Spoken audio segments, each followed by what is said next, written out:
अस्सलाम वालेकुम नाज़रीन, मेरा नाम है काशिफ़ और आज की इस वीडियो में खुश आमदीद नाज़रीन। जब से ट्रंप दूसरी बार इक़्तिदार में आया है तो उस पर एक इल्ज़ाम जो मुसलसल लग रहा है वो इनसाइडर ट्रेडिंग का है। और वो ये है कि ट्रंप अपने रिश्तेदारों या अपने दोस्तों को इनसाइडर ट्रेडिंग के थ्रू जो है वो काफ़ी ज़्यादा माली फ़ायदा पहुंचा रहे हैं।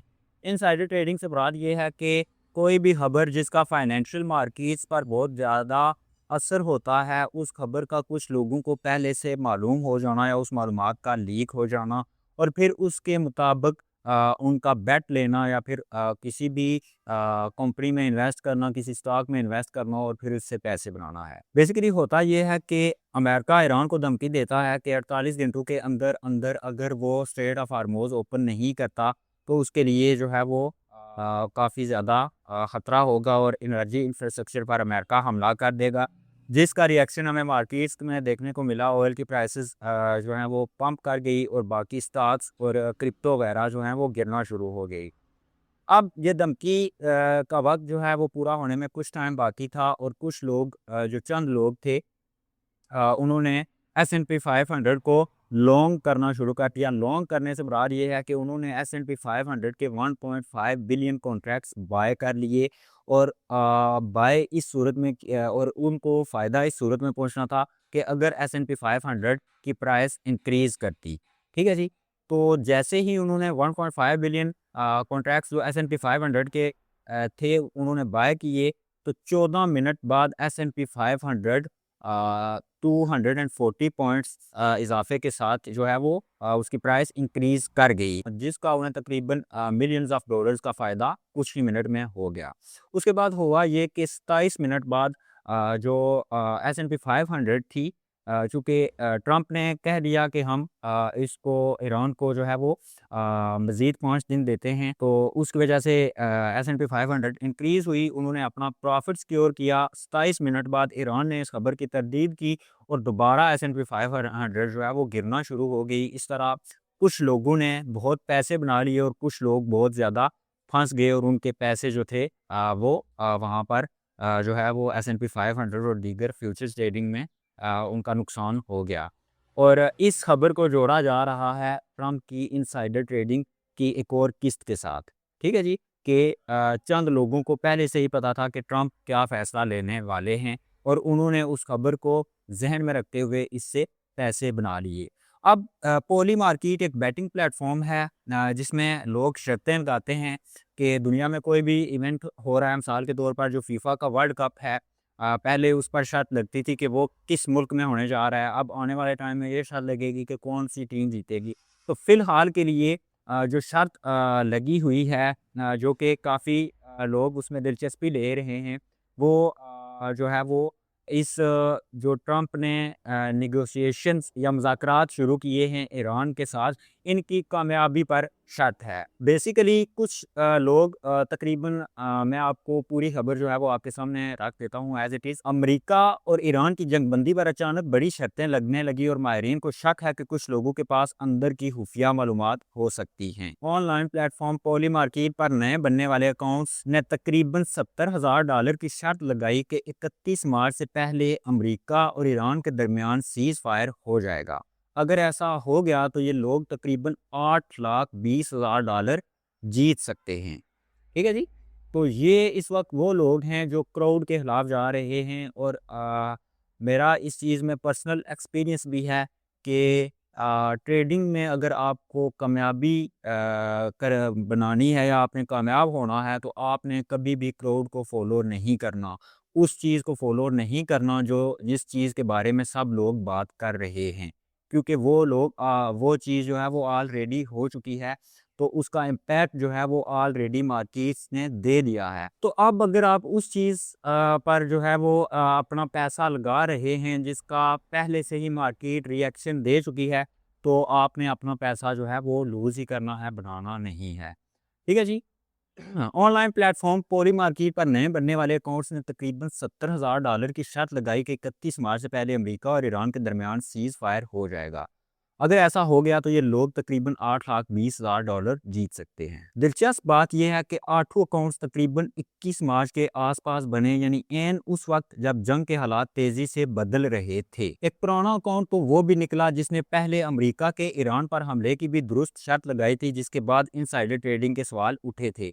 अच्छा, इन 8 अकाउंट्स में एक अकाउंट वो भी शामिल है जिसने जब अमेरिका ने 28 तारीख को हमला किया ईरान पर, उससे कुछ देर पहले ये बैट लगाई थी कि ईरान पर अमेरिका की तरफ से जो है वो हमला होने जा रहा है, और इस पर भी उसने पैसे बनाए थे। माहिरीन का कहना है कि कुछ क्रिप्टो वॉलेट्स ऐसे लगते हैं जैसे एक ही शख्स ने पैसे को मुख्तलिफ अकाउंट्स में तकसीम किया हो ताकि शनाख्त छुप जाए। आमतौर पर ऐसा तब होता है जब या तो कोई बहुत बड़ा सरमायाकार हो या फिर किसी के पास वाकया ही अंदर की खबर हो। उधर ट्रंप ने पहले सख्त बयान दिया, फिर अचानक कहा कि मिलिट्री ऑपरेशंस को वेंडिंग डाउन करने पर गौर कर रहा है, और उसी वक्त शर्तों की मिकदार तेजी से बढ़ गई। पोली मार्केट के अंदाजे के मुताबिक चंद दिनों में जंगबंदी के इम्कानात 6% से बढ़कर 24% हो गए, और इस एक नतीजे पर $21 मिलियन से ज्यादा की शर्त लग चुकी है। यानी इस वक्त ये जो प्लेटफॉर्म है जिस पर आप शर्त लगा सकते हैं, इस पर 21 मिलियन डॉलर्स की शर्त जो है वो लग चुकी है, और वो शर्त इस सूरत में कामयाब होगी अगर ईरान और अमेरिका के दरमियान सीज़ फायर हो जाता है और ये दोनों ममालिक इस चीज़ पर एग्री हो जाते हैं। माहिरीन का कहना है कि अब जदीद जंगें सिर्फ मैदान में नहीं होती बल्कि प्रिडिक्शंस मार्केट, क्रिप्टो और बैटिंग प्लेटफॉर्म्स में भी लड़ी जाती हैं, जहाँ कुछ लोग खुफिया मालूमात से करोड़ों कमा लेते हैं। शर्त जीतने के लिए ज़रूरी है कि अमेरिका और ईरान दोनों सरकारी ऐलान करें कि वो फौजी कार्रवाई रोक रहे हैं, तब ही उसे ऑफिशियल सीज़ फायर माना जाएगा। अब तक का जो भी पोली मार्केट का रिकॉर्ड रहा है, ज़्यादातर यहाँ पर वो लोग मौजूद होते हैं जिनको इनसाइडर न्यूज़ होती है, और यहाँ पर अक्सर ऐसे वाक़यात भी हुए हैं जिनमें जो क्राउड के खिलाफ जिन लोगों ने इन्वेस्टमेंट की उनकी ज़्यादा इन्वेस्टमेंट्स जो हैं वो इनको आप इन्वेस्टमेंट तो नहीं कर सकते कह सकते, लेकिन ये जुआ है एक तरह से।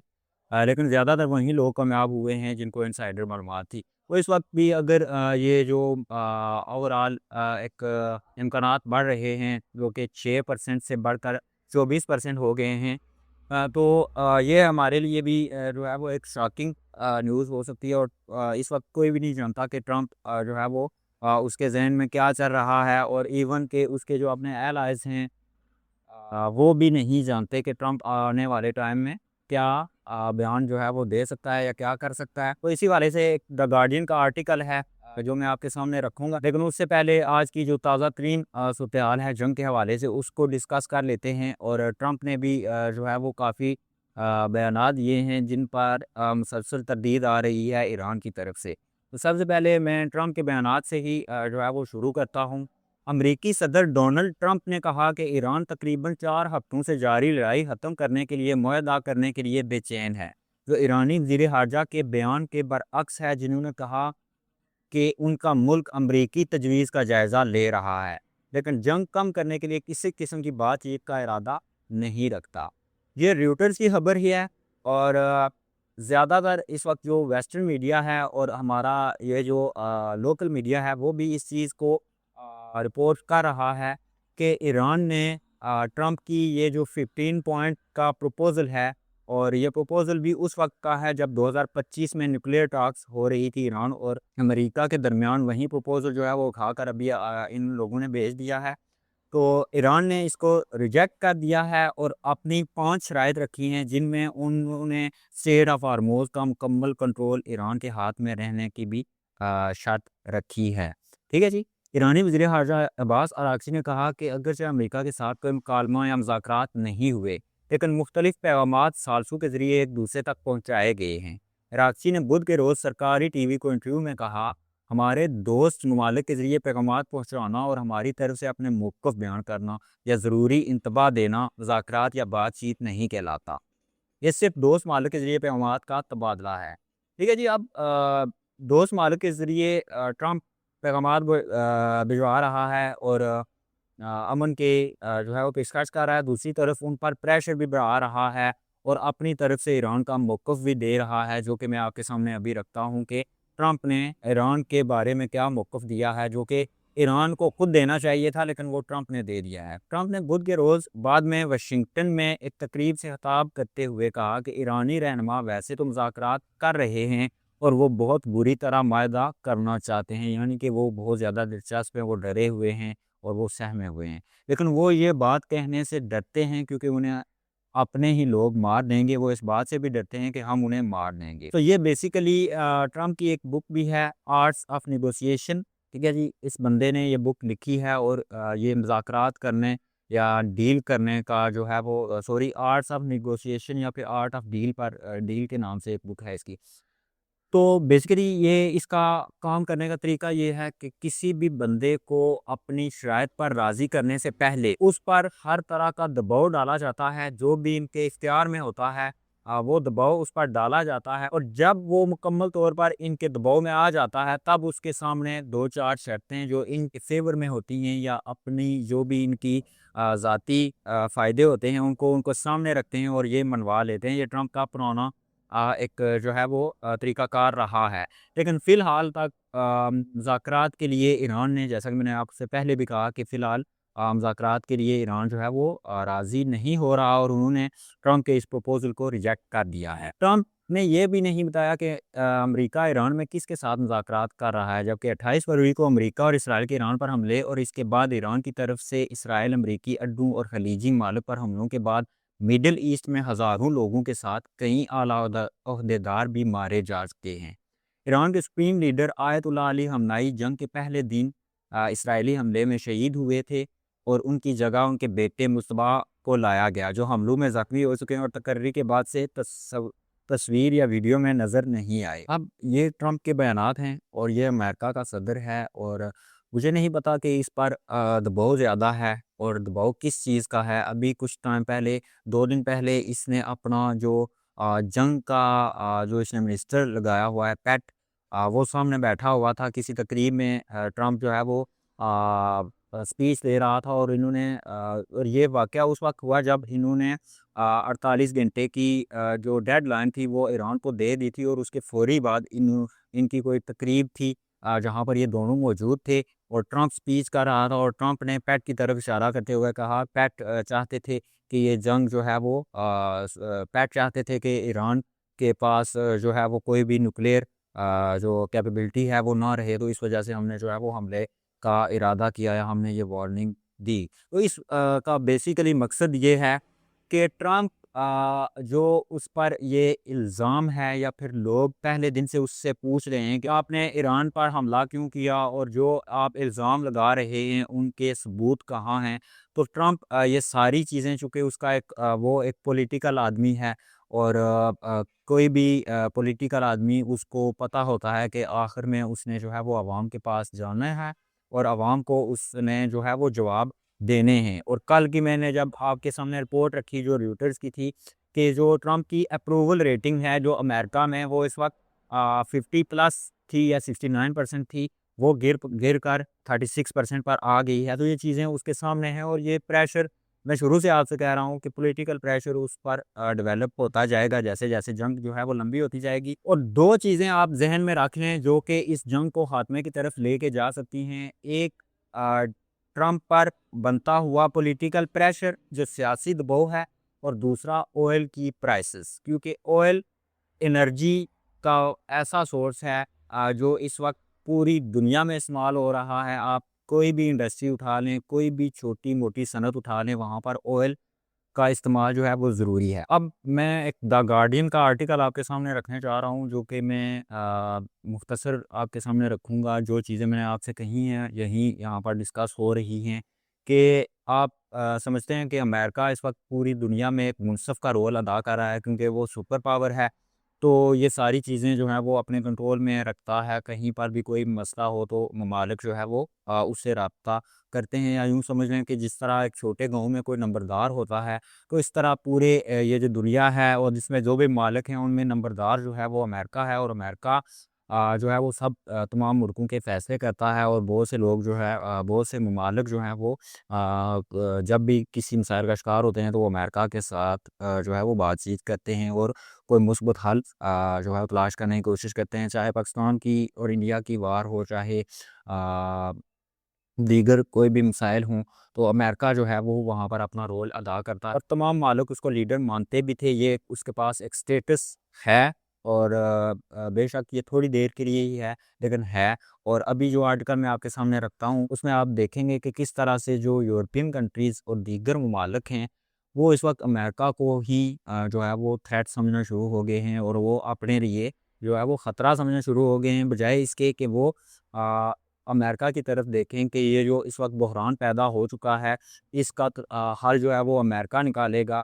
इस वक्त तमाम मालिक जो है अपने-अपने तौर पर अ, अपनी मुल्क की बका की जंग जो है वो लड़ना शुरू हो गए हैं और अमेरिका पर जो उनकी डिपेंडेंसी है उसको वो कम करते जा रहे हैं। ईरान की जंग ने अमेरिका के किरदार को आलमी मुहाफ़िज़ से अफरा तफरी के मुनसफ़ में बदलने को ज़ाहिर कर दिया। अमेरिका अपने आलमी दोस्तों और दुश्मनों के दरमियान इकोनॉमिक तबाही फैला रहा है, जबकि खुद उसे नुकसान हो रहा है।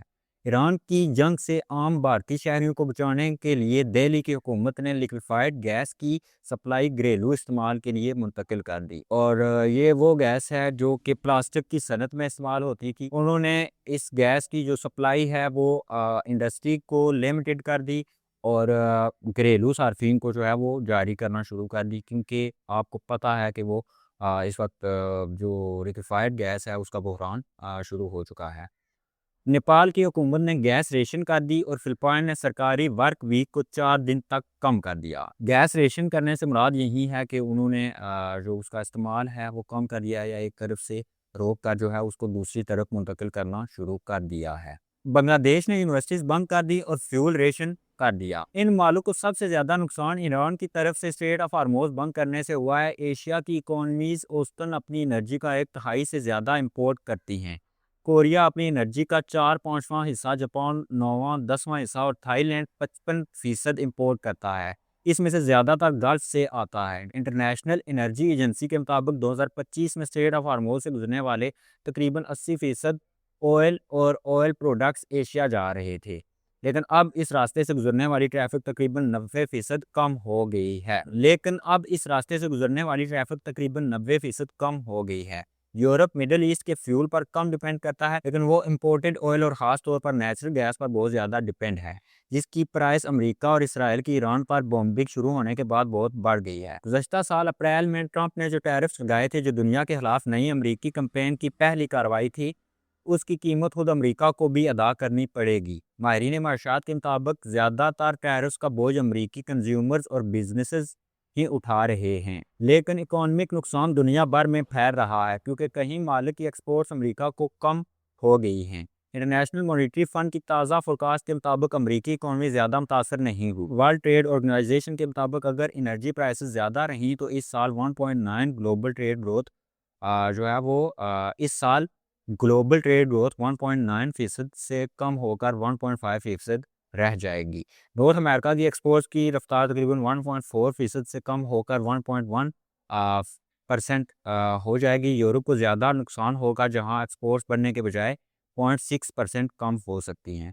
ग्रोथ पर असर भी गैर मुतवाज़न होगा। महंगी एनर्जी की वजह से नॉर्थ अमेरिका की जीडीपी इस साल 2.5% तक जा सकती है। ये सब कुछ दुनिया के बारे में हमारे नज़रिए को बदल रहा है। मगरबी मालिक जो कभी अमेरिका के इत्तेहादी थे, अब ये मानने पर मजबूर हो रहे हैं कि ट्रंप का अमेरिका आलमी स्टेबिलिटी का काबिल एतमाद पार्टनर नहीं रहा। ये चीज़ मैं आपको जो है वो बताने की कोशिश कर रहा था कि जो स्टेबिलिटी लाना मकसद होता है वो किसी भी, फॉर एग्जांपल एक घर में भी अगर आप उस घर को स्टेबल करना चाहते हैं तो उसमें कोई ना कोई ऐसा बड़ा बंदा ज़रूर होगा जिसकी सब सुनते होंगे और वो सबको जो है वो एक किसी भी एजेंडे पर राज़ी कर सकने की सलाहियत रखता हो। लेकिन इस वक्त चूँकि अमेरिका ने खुद सारी जंगें छेड़ दी हैं और तमाम फ्रंट्स जो हैं वो और तमाम उसके जो इत्तेहादी हैं और तमाम तरह की जो भी उसका एक जो किसी भी मुल्क में उसका असर है, उसको उस असर को इस्तेमाल करते हुए उस मुल्क पर उसने इतना बोझ डाल दिया है कि वो मुल्क जो है वो अमेरिका से अब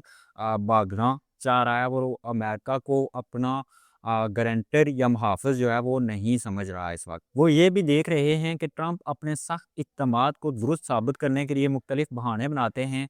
उन्होंने ईरान पर बॉम्बिंग को न्यूक्लियर खतरे का जवाब बनाकर पेश किया। हालांकि वो पहले कह चुके थे कि इसका न्यूक्लियर प्रोग्राम ख़त्म कर दिया गया है। वो नया टैरिफ वाल लगाने के लिए भी मुख्तलिफ दलाइल दे रहे। कोई नहीं जानता कि अगला जवाब क्या होगा, ख़ास तौर पर जब वो पहले ही ग्रीनलैंड और पैनामा कैनाल पर कंट्रोल लेने की बात कर चुके हैं। ये समझना गलत होगा कि यह जरहाना रवैया सिर्फ एक वक्ती वाक़या है या 2028 के इलेक्शन के बाद ख़त्म हो जाएगा, या इससे पहले अगर डेमोक्रेट्स कांग्रेस संभाल लें। अमेरिका में करोड़ों लोग ऐसे हैं जो बाकी दुनिया को दुश्मन समझते हैं और ये सोच जल्द ख़त्म होने वाली नहीं है। चीन के ताइवान पर कब्जे के हदसे और रूस के बाल्टिक्स पर नज़र रखने के साथ अब दुनिया के खतरात में ये बात भी शामिल हो गई है कि अमेरिका भी किसी भी वक्त नया बहरान पैदा कर सकता है।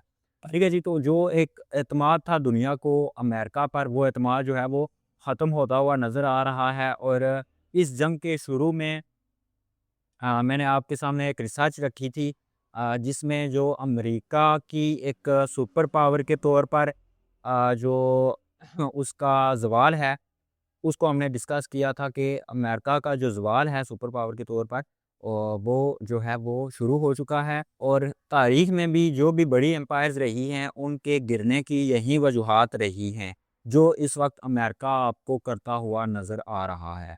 तो मुझे अपनी दुआओं में याद रखिएगा। इंशाल्लाह नेक्स्ट वीडियो में मुलाकात होती है। और अगर अभी तक आपने हमारे चैनल को सब्सक्राइब नहीं किया तो काइंडली लाजमी सब्सक्राइब करें और बेल आइकन पर प्रेस करें। इंशाल्लाह नेक्स्ट वीडियो में मुलाकात होती है।